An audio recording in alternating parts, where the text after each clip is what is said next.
ما يسمى بحزب الله في لبنان كما قلت لا شك أصل المقاومة نحن معه لا نخالف، كل من يقاوم العدو الصهيوني نحن معه لا نخالف في ذلك، ولكن لا يلجئني ذلك إلى أن أسبغ عليه ثوب الشرعية.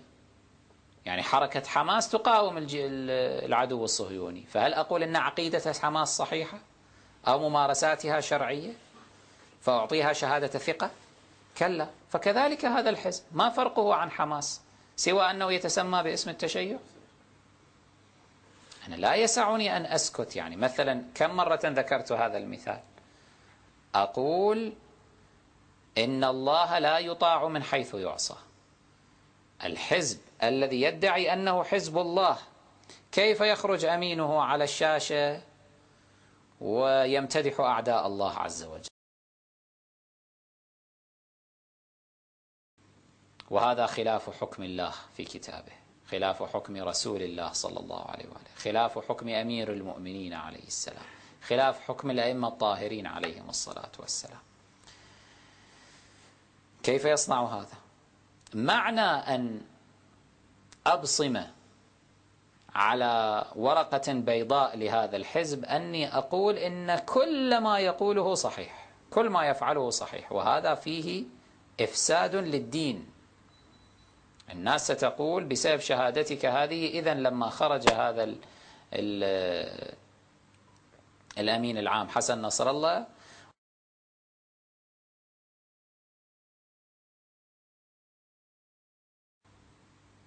وهذا لا يجوز. معنى أن تعطي شهادة ثقة لهذا الحزب معنى ذلك أن الناس تقول إذن لا بأس في الانتصار بالأغاني والموسيقى والرقاصات والممثلات، لأنه عندهم يصنعون أوبريت في قناة التابعة لحزب الله، يأتون بمغنيات لبنانيات فاسقات، يعني صراحة يغنين بتبرجهن بسفورهن، يغنين لسيد المقاومة. هذا لا يجوز إخواني، هذا فسق في شريعة الإسلام، في شريعة رسول الله صلى الله عليه وآله، هذا فسق. لا تحرر من تقديس الأشخاص. يعني أنا أعرف مفتونون كثر بشخصية حسن نصر الله، طبيعي باعتبار أخذهم جانب الجهاد والمقاومة والحرب، وهو هم حينما يتحدث بحماس ويصرخ دائما، وجهه أيضا جميل ولازم يطلع القذلة مالته من العمامة، هذا الموديل معروف، مال الموديل الإيراني يعني الشكل، فلازم يعني هكذا يجذب القلوب، يسحر الألباب.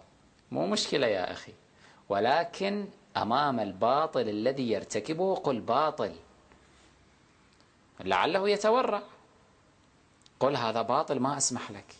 أنا يمكن معاك في هذا الجانب، أما في هذه لا أقبل،